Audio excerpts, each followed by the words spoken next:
Okay, so let's get started. Hello and welcome to Unleash Yourself, which is an initiative by women in Agile and Tech. I'm your host, Rakhi Agarwal, and I'm associated with VAT from Chandigarh region. VAT, as you know, that it is a group of amazing women from different parts of the country who are working selflessly on various initiatives to contribute to the community in different ways. And today we welcome Kathy from Victoria, Australia. She is an Agile consultant, coach, a trainer, facilitator, and a mindfulness teacher. Over to you, Kathy. Thank you so much, everyone, and thanks for having me along for Unleash Yourself. It's wonderful to be part of the Women in Agile and Tech. It's so wonderful to be part of many of the initiatives that they do, and it's great to see so many women being active and really helping to build the community. It's really fantastic to be part of it. So thank you for having me. So today's talk is probably really pertinent for the times that we find ourselves in with the COVID situation.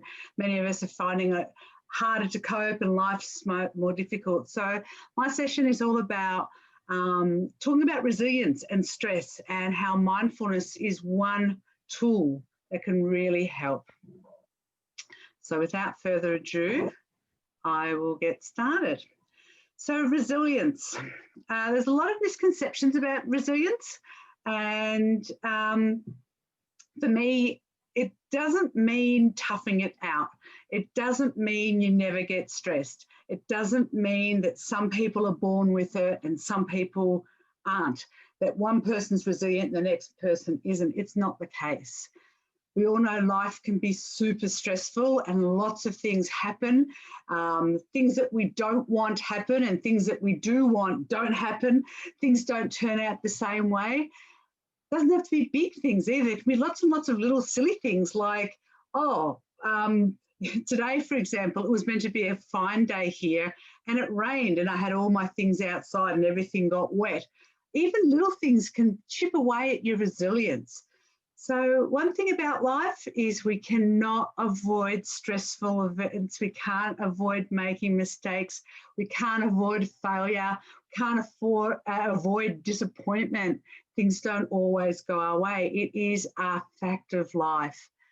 But how we deal with them mentally up here is the key to resilience.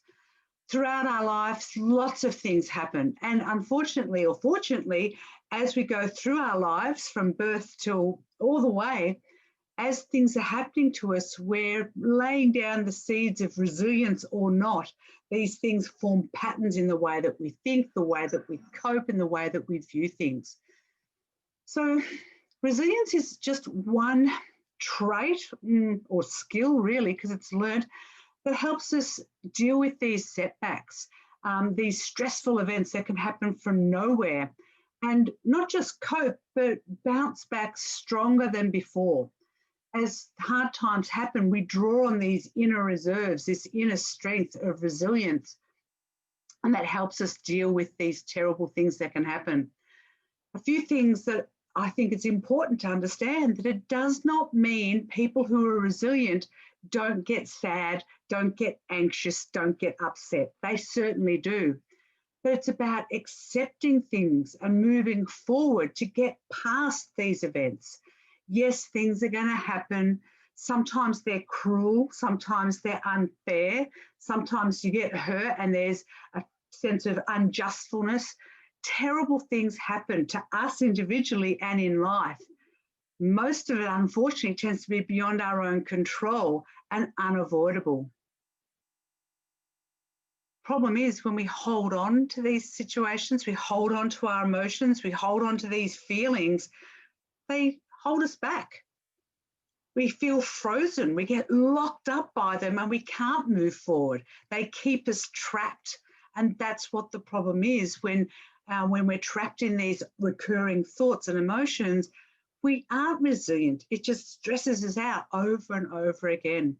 We need to learn how to accept what's happened, despite how bad it could be. And yes, many terrible things are, but we need to move forward from that event. Yes, it can be terrible, but we need to move on. So, resilience is defined in a number of different ways. Firstly, effectively coping with adverse situations, bouncing back from those difficulties that life brings us nearly every day sometimes, and the capacity to deal with unexpected changes and circumstances. Now, half of you, I think, are from the Agile community, and you know, Agile is all about change and accepting and responding to change. Well, resilience and Agile kind of go together, because when things change, and things are constantly changing, resilience allows us to accept it and say, now what? Now let's move on. It's a willingness to move on and recover, replan, rework what we were planning to do and go forward. It's not some sort of magic that we have or have not, we're born with or we're not. It's cultivated, and it takes work. It needs the attitude of looking at what we can do rather than focusing on what we can't do. We need to implement strategies to increase and strengthen our resilience. It doesn't happen just by willing it. It needs a few attributes, such as a positive attitude, a willingness to let go, optimism, and of course, the ability to manage our emotions. Now, emotions can be very strong, they can be very overwhelming, but we aren't our emotions. We have emotions, but they don't define us. They're there. It's how much weight and how much we give into them that we've got that's key to resilience. It doesn't mean we get rid of them. It doesn't mean that we don't have them, but we say, yes, I feel sad. Yes, that happened. Yes, I see it. And now I can move forward as much as I can. So resilience can involve a way of paying attention and thinking and behaving in a different way. It also includes another, it's not just in here, there are some other key aspects, and it's about enabling us, yes, when we need to rest and recharge and take time out. It's not about gritting our teeth and going through things relentlessly. So we do need to take pause, to reflect, to go again. It's also about external and internal recovery, mind away from the stress source. So you do need to get away from stressful situations, taking time out, having healthy relationships with friends and family that you can talk with and hopefully smile with. But most importantly, and a message that I say every time when I talk about resilience is, yes, there's a skill, but there's a point where you've got to ask for help. You can't be expected all the time to be resilient. If you need help, if it's getting too overwhelming, you need to be prepared to reach out and ask for help, not just from those closest around us, but professionally, if need be, if things are getting too far on top of you. So Confucius there, our greatest glory is not in never falling, but in rising every time we fall, because life is sometimes, some days, just a continuous set of falling, and we have to continue to get up. And we are all resilient. We've all learnt resilience. Well, assuming that is that you've learned how to walk upright on two legs. You probably don't remember it, but when you were a baby, maybe when you were 1 or so years old, you were learning to walk. I would suspect that most of you fell down a number of times before you mastered the art of walking. We got to be walking as adults because we learnt to get up again, not because we never fell. So remember that we're born to some extent with some amount of resilience, and we learn it continuously. So one thing that eats away at resilience is stress. So I want to have a look at stress a little bit from a stress timeline point of view, because the thing is about stress is that we're always looking at things from the future, what's going to happen, what's happened in the past, and we're rarely here in the present. So when we look at a timeline for stress, when something we're thinking about in the future, we're worrying about what could happen, what might happen. Oh my goodness, it's going to be terrible. It's going to be, I'm going to dread it. I'm not looking forward to it. We're worrying, we're anticipating. We might be thinking, I wish I didn't have to do it. We want to avoid it. And we're playing out terrible scenarios of what could happen, how we might fail, how we might not work as best as we wanted to, how things don't end up perfect. So stress has a way of, when we're thinking about the future, we're thinking all these bad things that might happen. when we're stressed in the present moment, it can mean that we're distracted. We're not really here. We're in our own minds. We're busy with our own thought mechanisms, completely thinking, and reacting without really knowing why we've reacted that way. Sometimes things blurt out of our mouth and we think, where did that come from? Or even our actions might be sort of non-considered and kind of happened on reflex and we didn't even know what happened. And the worst problem is that we're very distant from one another when we're like this. We're so busy in our own mind that we're not seeing our friends, family around us or our colleagues, so we seem closed off and distant. And of course, stress, when we're looking back at something that's already happened, when it's past us, and we go back and we replay it. That's what the definition of ruminating is. We replay it, we replay it, we replay it, worrying, analysing, rehashing the pain, spinning our wheels. And when we're doing this over analysing and saying, what could have we done, what should have we done, we wish we had, we could have done this, it prevents us from moving on. It holds us back. And it can proliferate this bad mood that just continues until we learn to let go. And of course, it can mess with those internal stories we tell ourselves and increases our anxiety. So as we're anxious, it leads to even more stress. And then we go through the stress cycle again. So we just keep worrying about the next thing, not being present, and then replaying over and over again. So we've got to look at the events of stressful events through a more positive lens, looking at our beliefs and emotions in a better way, not in this default kind of not thinking about it way.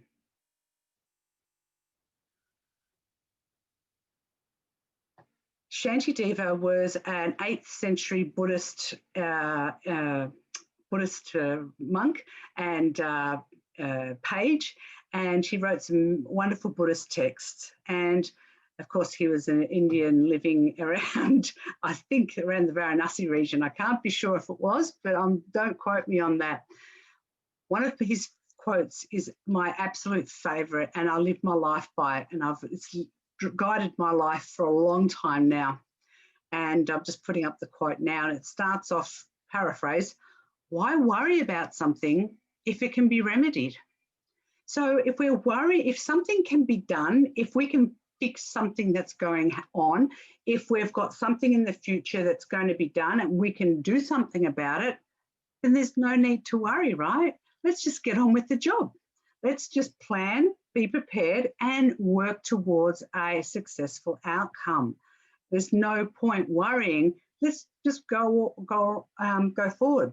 The future is unknown. The past is undone. Accept what it is, and we look forward and we get the job done. But he goes on to say, why worry about something if it cannot be remedied?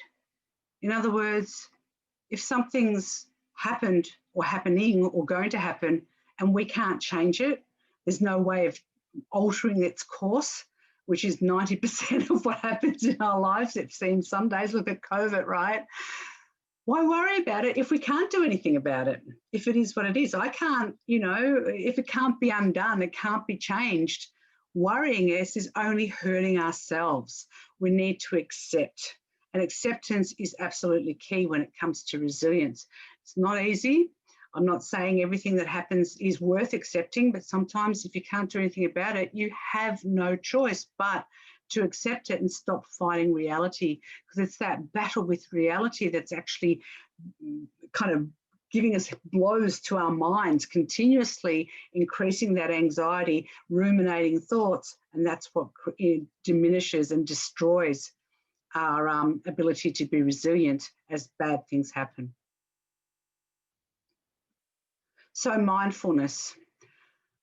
There's no one single definition. There's many aspects. I mean, if you look at different sources, you'll see some definitions, and I think all of them are really good. I think the way I like to think about mindfulness is that there's many aspects and it's not just one thing. I think everybody has to kind of discover a little bit from themselves, but obviously learning a little bit about it So let's start with the most important aspect, which most people know about. It's about awareness. It's the quality or state of being aware, noticing what's here and now in front of us, not distracted with what's in our heads, but of course, knowing what's going on in our heads. So the opposite of awareness and the opposite of mindfulness is being mindless or mindlessness, which is what psychologists have researched our own minds.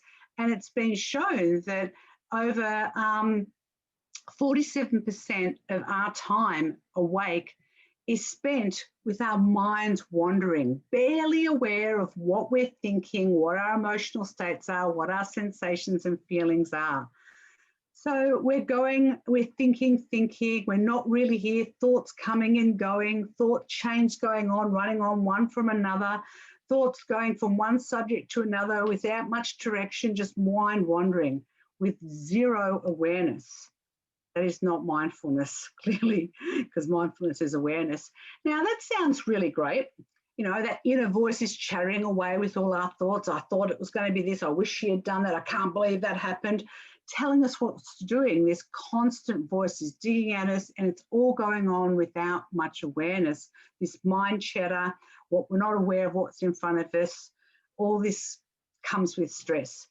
Now, even though these mindlessness states sound like they're a terrific holiday, unfortunately, that 40% of that mind wandering time, it's been shown that we're actually in negative states. We are rehashing those stressful events. We are getting anxious about future events. We aren't in a positive state of mind. Majority of the time, when a wandering mind is a negative mind. And unfortunately, that's the way that we've been evolved as humans, because our minds are tuned in to look for threats and to be ready to fight or flight. So when our mind is wandering, it tends to look for those negative things. We've got that negative bias because that's what can keep us alive in the caveman days. So it's all about awareness, neutral and natural state of mind that is aware of what is happening, what's happening inside and out. And it's this concept of metacognition, the ability to know what's happening in your mind, the ability to understand what our thoughts and feelings and sensations are, which we aren't, as said, 47% of the time. And it's about cultivating this optimum state of mind, feeling of ease, feeling of safety, feeling of freedom from anxiety and stress, and being the best version of you. And that's what mindfulness can give us.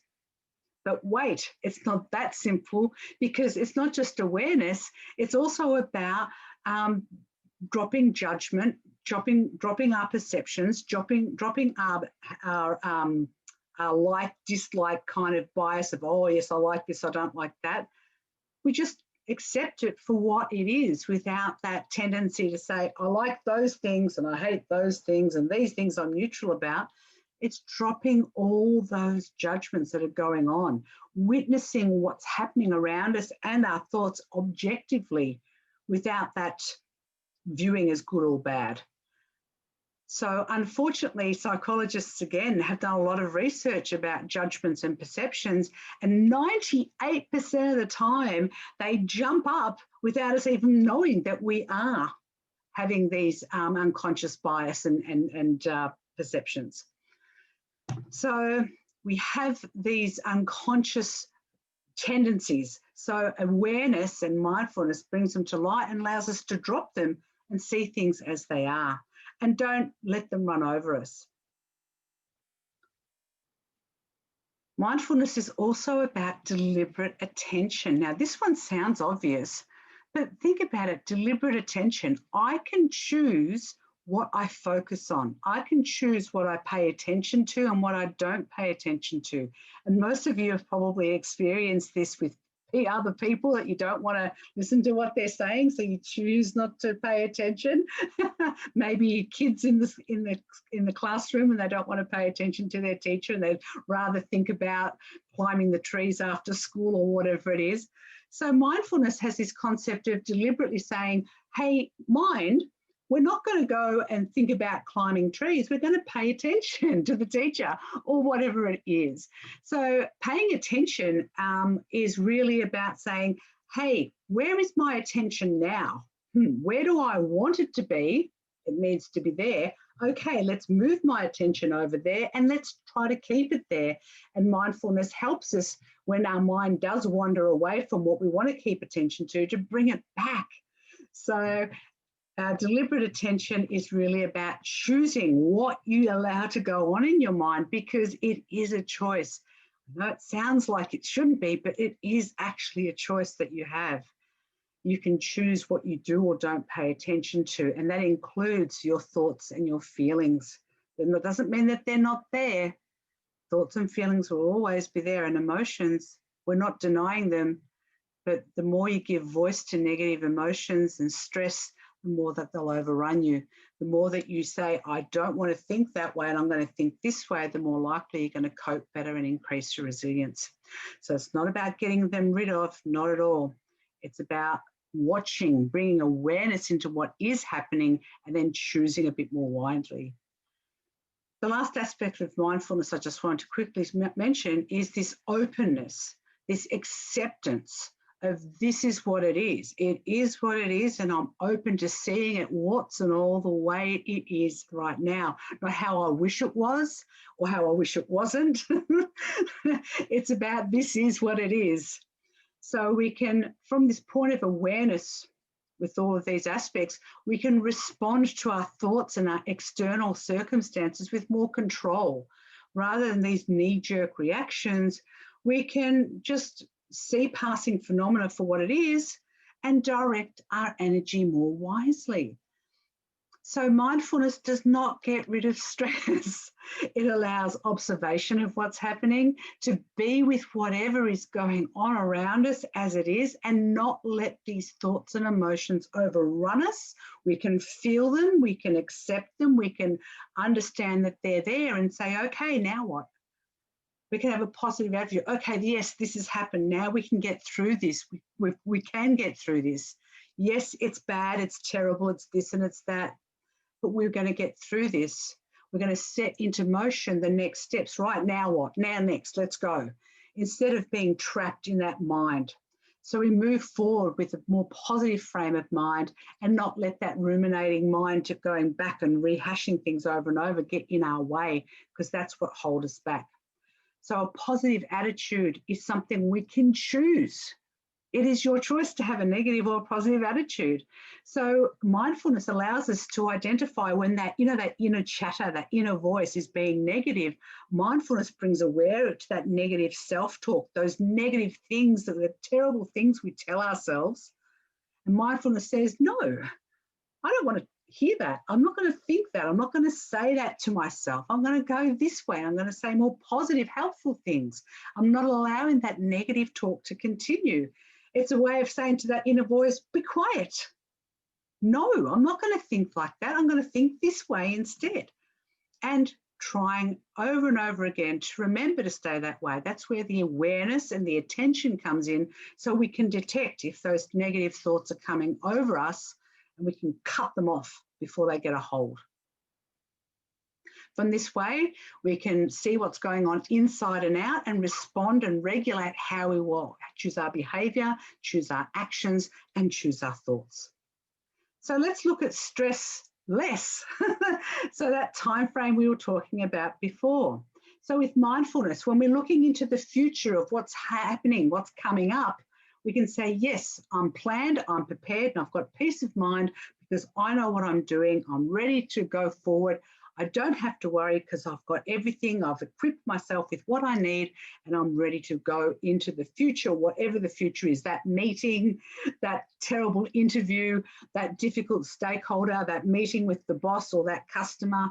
I can go forward knowing I've done everything, and I can go in there saying, well, I'm ready, and it's going to be what it's going to be. Openness, acceptance. In the present moment, mindfulness has the power to connect. And I mean that in the nicest way, that connection you can feel, because people can feel that you are present for them. You're really here for them, and you're listening thoroughly, deeply. and it enables us to respond from a more calm, considered way rather than that knee-jerk reaction of letting our emotions run over us. So that awareness allows us to say, hang on, that's not very positive. Let's choose and respond from a more peaceful, open, calm, spacious point of view. And of course, when something has happened, bad, good, or indifferent, when something's happened yesterday, this morning, at lunchtime, yesterday, it doesn't matter, we can look forward with optimism and say, well, that did happen. It's done. Can't change it. Now we've got to look forward. Now we've got to look forward, hopefully with positive attitude. We can accept that that happened, didn't like it, but we have to let it go now. Let it go. So it lets go of us and we are free to move forward. So mindfulness can really cut that chain, reduce that rumination. It kind of feels like we can break free, and it's almost like a relief saying, I don't need to think like that anymore. Reorient how we see things, being different, more open, more aware point of view, reducing that negativity, reducing that inner speech, reducing that inner critic, that terrible inner critic that tells us terrible things. We can let go as feelings and emotions as just that and focus on the reality of what's next, choosing to respond from a place of clarity, clearness, calmness, not swept away by those feelings. So we don't get overwhelmed. We can pause and just go forward, resisting that downward spiral and go forward. See clearly. So how do we practice this mindfulness? Oh, there's no stress cycle with this too. So how do we practice mindfulness? Well, there is a lot of different ways. The informal practice, I call it the t-shirt way, because you can just turn up in a t-shirt, right? Informal practice is available 24 hours a day, 7 days a week, 365 days a year, free, and it takes no longer, it can take as short as 10 seconds or even 5, or you could spend days. The really informal practice is a simple case of anytime, anywhere, stop, check in, come back to where I am. Clear, calm, snap myself out of mindlessness, snap myself out of those ruminating thoughts, snap myself out of that sleepwalking autopilot brainless mode, and choose our responses, come back, catching ourselves, direct our energy more productively. So it's a check-in with the brain. How am I seeing this? What's going on now? What am I thinking? What's my stories? And open up to what's really here. So that often helps with just a breath. I used to like red lights when I was driving, or pauses in the traffic, because that gave me that chance to look, let's check in, because you can do it. It takes 1 minute. Take a nice deep breath, clear our mind, observe what's going on, reorient it, recall, and focus on where it should be. So it's about bringing that awareness into what is actually happening in my mind, what should be happening in my mind, and directing it accordingly, allowing really what's going on, where am I seeing, what am I reacting to this, where do I feel it, and letting it go, and then moving forward in as little as one breath. Of course, if it's more than one breath, it's great. So that's the informal practice. Anytime, anywhere, just figuring out what's going on. But the formal practice is what we call meditation, which many of you might have heard that term. It's a little bit like a workout for your brain, workout for your mind. It's all about catching your mind when it wanders, putting your attention deliberately on an object. It doesn't matter what the object is, keeping it on that object and then not allowing your focus to wander. And when it does wander, and I mean when, not if, it's not going to be an if question. It will definitely wander. Even, it doesn't matter how long you've been going. Eventually your mind wanders. It's the recognition that your mind has wandered and not following thoughts when they've come up and saying, oh, my mind's wandering, boom, come back to task. So we go to the gym to get faster, fitter, more healthy. Well, meditation is like going to the gym for your mind. It allows your mind to get fitter, to be more healthy, to be more optimistic, because you can detect these negative thought patterns that kill resilience.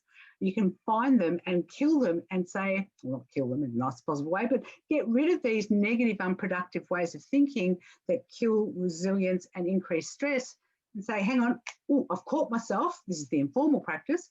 So formal practice allows you to better enable you to be able to catch yourself in the informal day-to-day so you can identify negativity. So importantly, it's not about becoming a good meditator. It's got nothing to do with being great at meditation. It's about being good in your day-to-day, informal day practice. You don't go to the gym, for those who go to the gym, that is. You don't go to the gym to look good in the gymnasium. You go to the gym to be healthier, stronger, faster, look better outside of the gym. Meditation is the same. You don't meditate to become a good meditator. You meditate to be better outside meditation in your day-to-day lives, so you can perform better away from meditation practice. So the more you meditate, the more you're working out your mind, the better you're going to be at catching yourself when you are going into these negative spirals. We can get better at noticing and bringing our awareness back to where it's needed. And this informal work helps our everyday lives. So it sounds easy, right? This meditation thing, find an object, put your focus on it, and then don't let your mind wander. It's super, super easy on the surface, but really, really difficult, because sounds, feelings, all sorts of things very quickly distract us. And of course, the number one distraction of all meditation is our own thoughts. So our own thoughts. So we have to say, oh, thinking, I've thought about something, stop thinking, focus on what you want. So let's give it a try together. So it's going to be very brief. I'm just going to get my, I'll get my timer, because otherwise I will go on for 30 minutes and that'll be the end of that. So what we're going to do together is I'm just going to, I'll put this instruction up and then I'll practice and walk us through it. So meditation doesn't have to be forever. We're just going to do a very small practice together, and I do invite you to play along with me and join in. It's simple. Sit comfortably. It doesn't have to be with your ankles behind your ears in some full lotus position. Just sit comfortably. Rest your hands in your lap somewhere, comfortable. It doesn't have to be all these hand mudras. Just something natural and comfortable. Typically, I like to have my feet flat on the ground and my legs uncrossed if I'm sitting in a chair. But if I am sitting on the ground, of course, that's different, finding a comfortable position. Most people like to close their eyes. You don't have to. And then it's a simple matter of, after that, clearing your mind. And we're going to do a breath meditation where I'm going to ask you to focus on your breath, just feeling the air moving in and out of your nose, your rise and fall of your chest, the movement in your abdomen. Just complete focus and attention to the simple act of breathing. I mean, we're breathing all day, every day, and we barely even notice it. So we're going to spend just a few minutes focusing on our breath. And like I said before, formal meditation, it's about catching yourself when you're distracted. So thoughts will definitely come up. The point of meditation is not to get rid of the thoughts, but to recognize when the thoughts are there, and then don't follow them. When the thought comes and your mind wanders, it's about recognizing that your mind's wandered, saying, aha, bring it back to attention. And that's what meditation is, over and over again. Each time your mind wanders, the ability to recognize it's wandering and not letting the thoughts go, and coming back and saying, back to the breath, back to the breath. So it's a simple instruction. I hope you'll give it a go with me. I will walk you through it. I'll leave that up there, and please feel free to relax in whatever way. But the most important thing is to relax. There's no right or wrong. And don't be concerned if you can't hold your attention long on your breath before you get distracted. It's perfectly normal. I've been meditating for more than 20 years, and every now and again I get the hang of it pretty well myself. It can be, some days are better than others. So I invite you now to do exactly what's there, sitting comfortably, Put your hands somewhere comfortable in your lap. Not too upright, not too slouchy, just comfortable. Feel your body, feel yourself into your body. Feel the seat below you, your feet on the ground, hands on your lap. Close your eyes. Just take a deep breath and try to let go of the busyness of today. Let go of those thoughts and clear your mind. Gently, deliberately, just bring your attention to your breath. Feel the air moving in and out.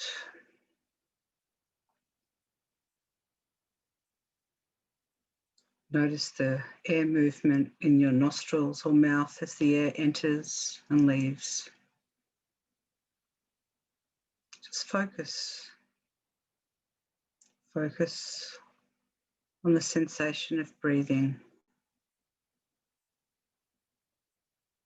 Nothing special to do. Every breath is different. Nothing needs to change. Just pay attention. Breathing in, breathing out. Concentrate. Full attention on the sensation of breathing.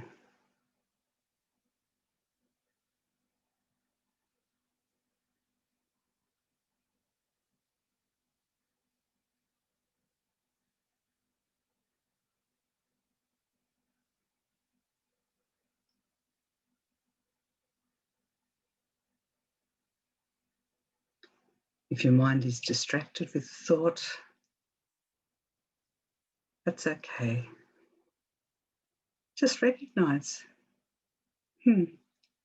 thinking. Let it go. Gently bring your mind's attention back to the breath. Breathing in, breathing out. Natural, calm, relaxed.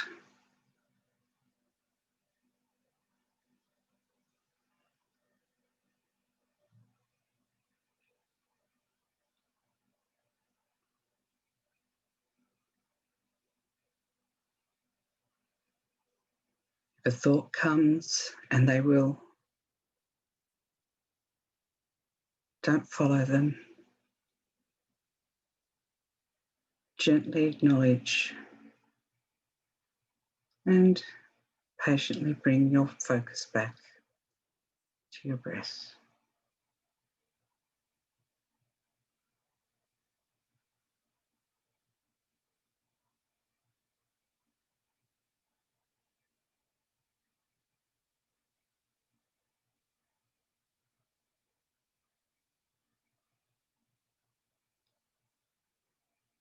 So take a nice last breath in, or not last, but last for now, breath in. And let it go, feeling your whole body calm, open, awake and focused. And come back to our session. Now, I'd love to hear how you went. You can use the chat function to enter any thoughts and your observations about how you went.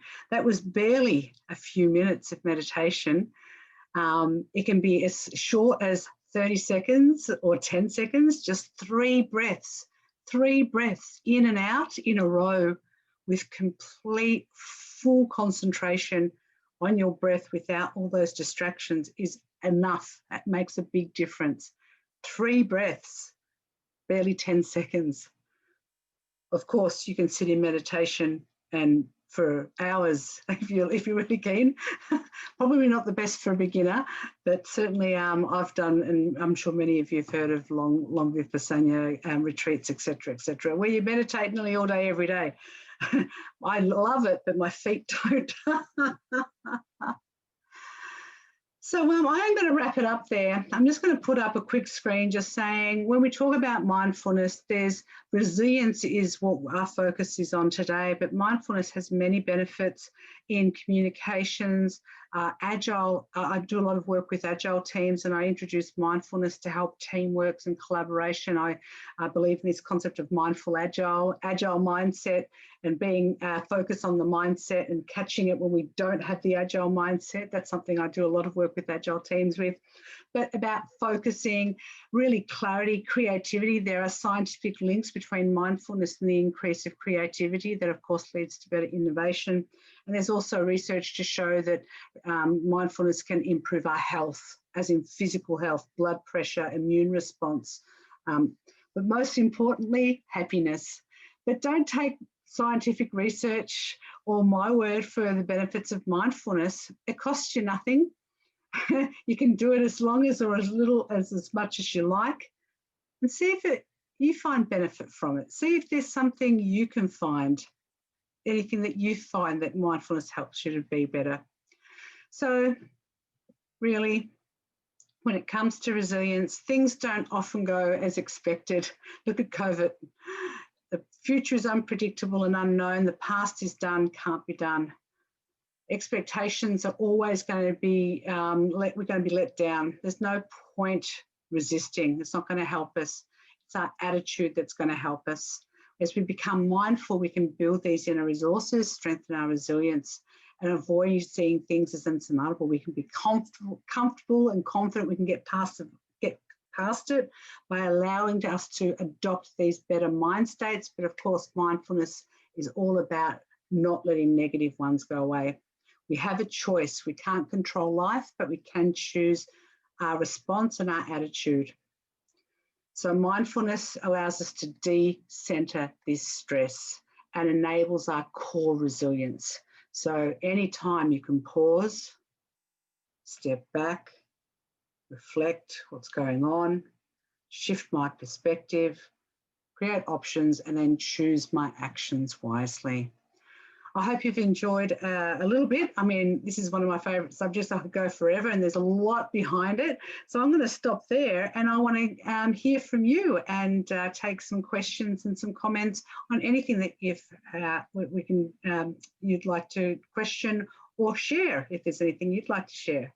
So thank you. I'll hand it over to Rakhi. I was going to call you.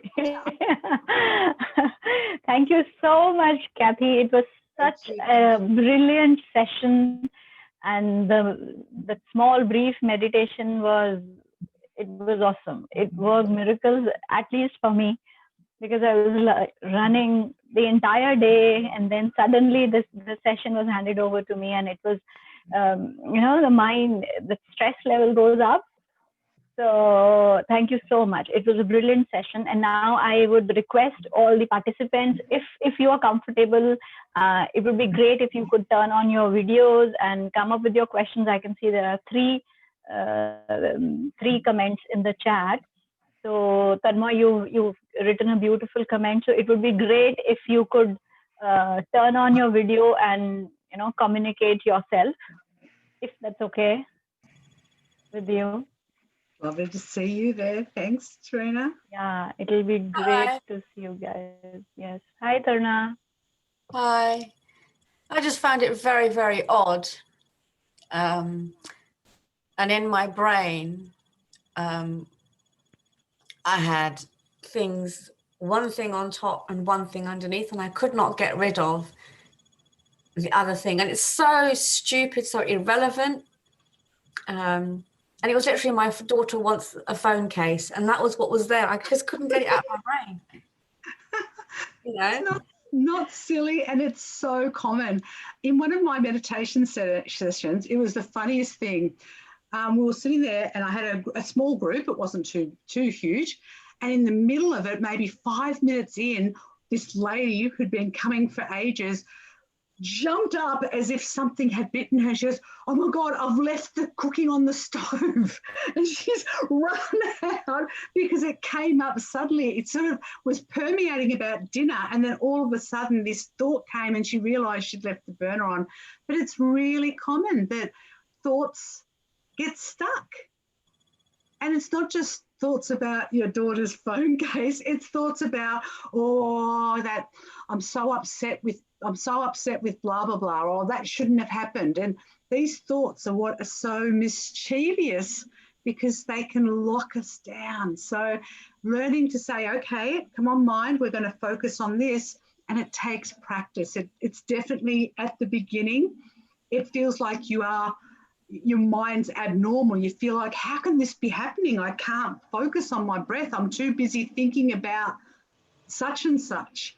It's really normal and completely fine. And there's a funny thing that can also happen. Sometimes your mind is thinking, oh, I'm thinking about breathing and I'm doing really well and I'm doing this breathing thing and I'm meditating and I'm doing this.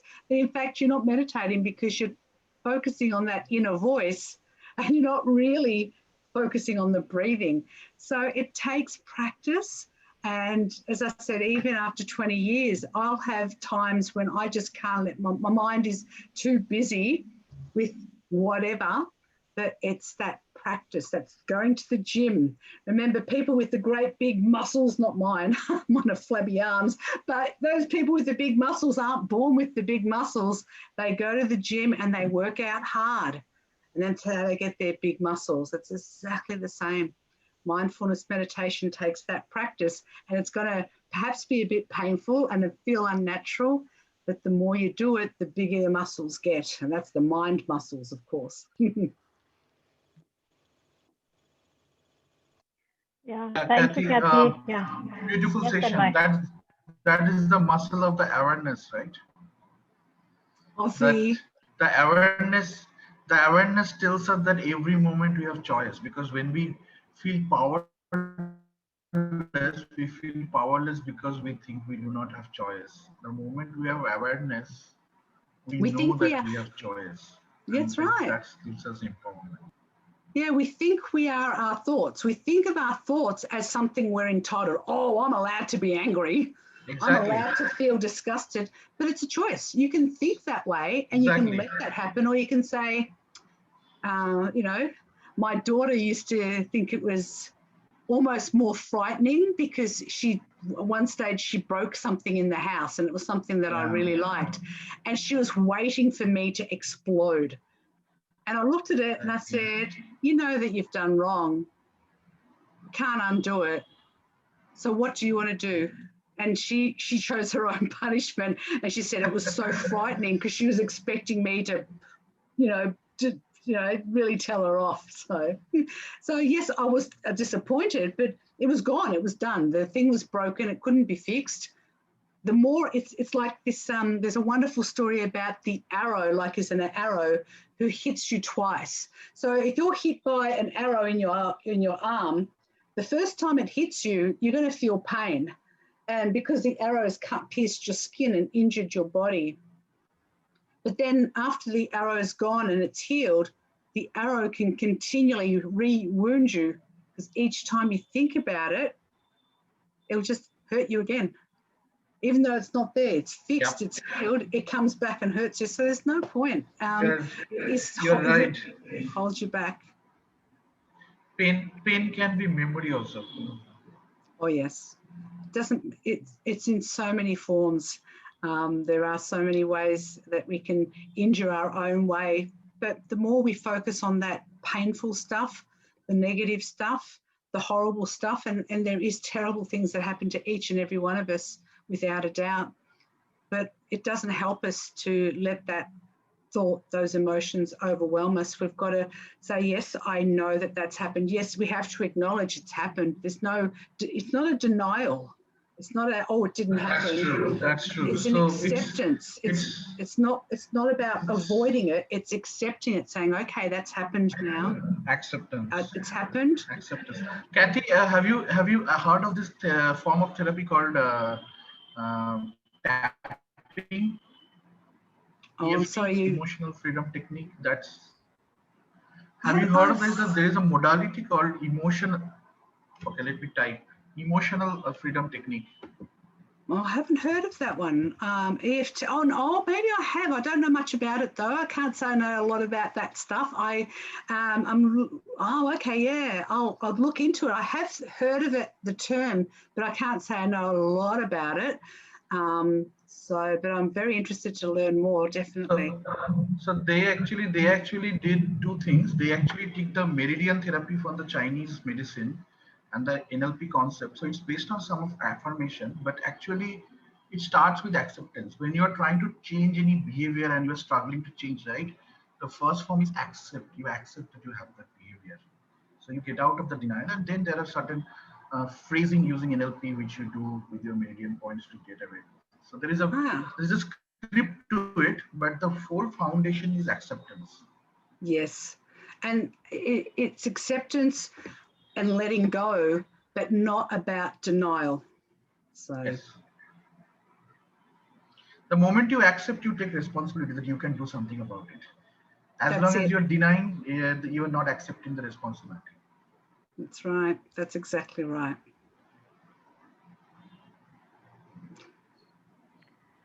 Okay, Kathy. Yeah, I have actually yeah. So, Kathy, I have a small thing to add here. Like recently, I came across this concept of appreciative inquiry.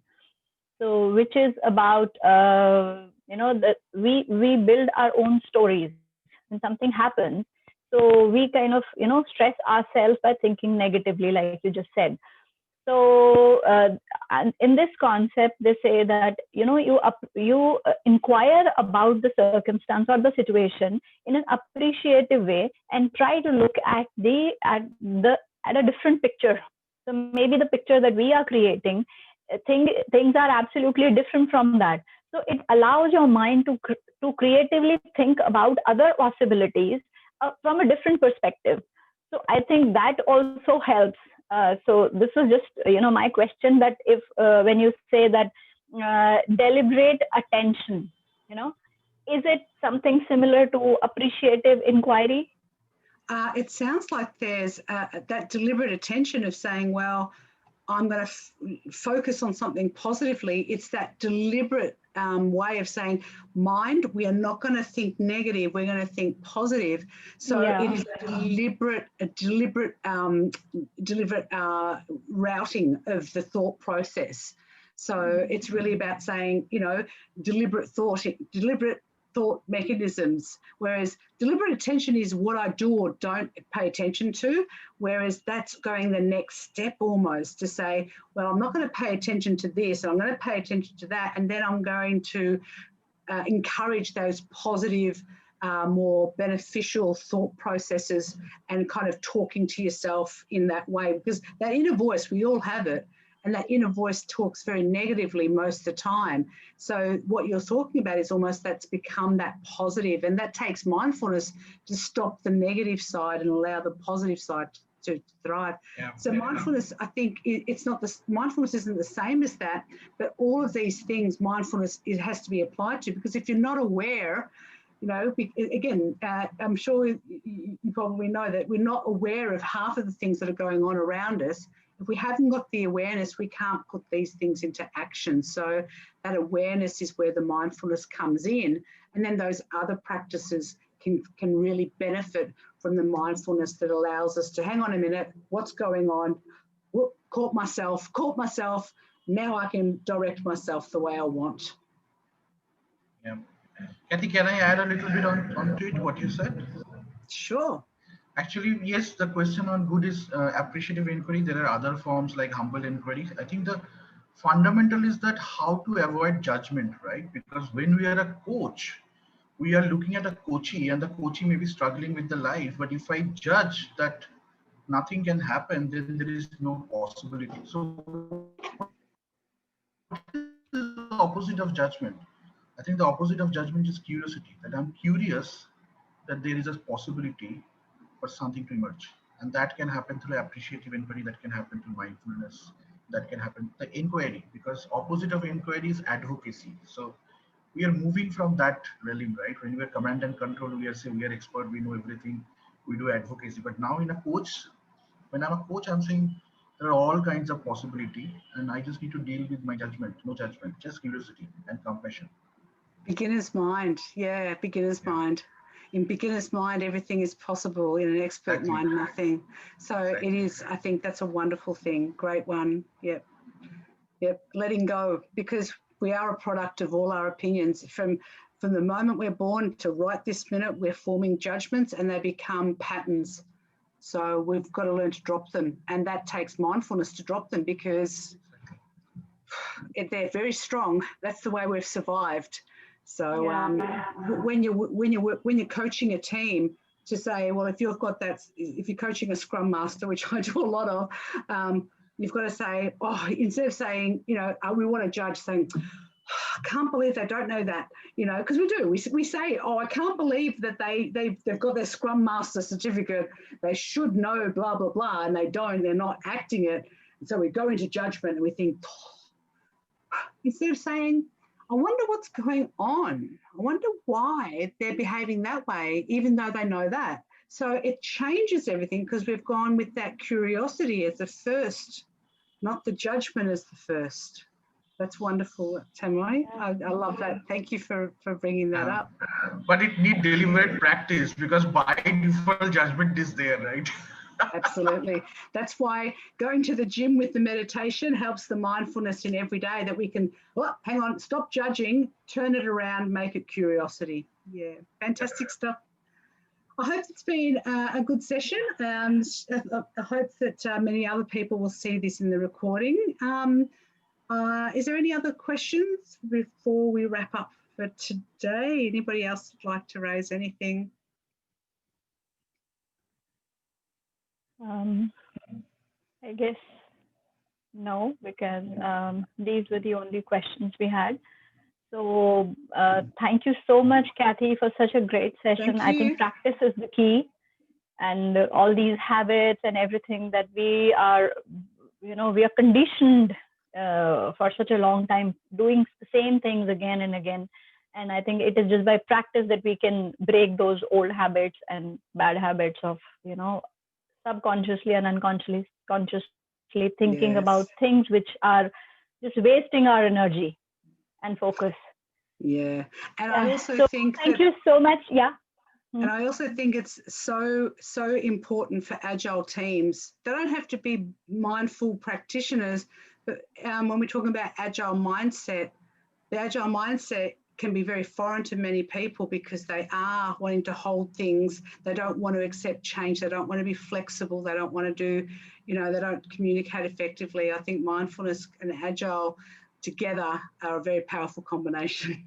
So definitely would love to talk more about mindful agile another time maybe. So thank you so much for having me. Really appreciate it. It's getting late here. I'm in Melbourne, Australia. It's after 10 o'clock at night, but it's not too late, thank goodness.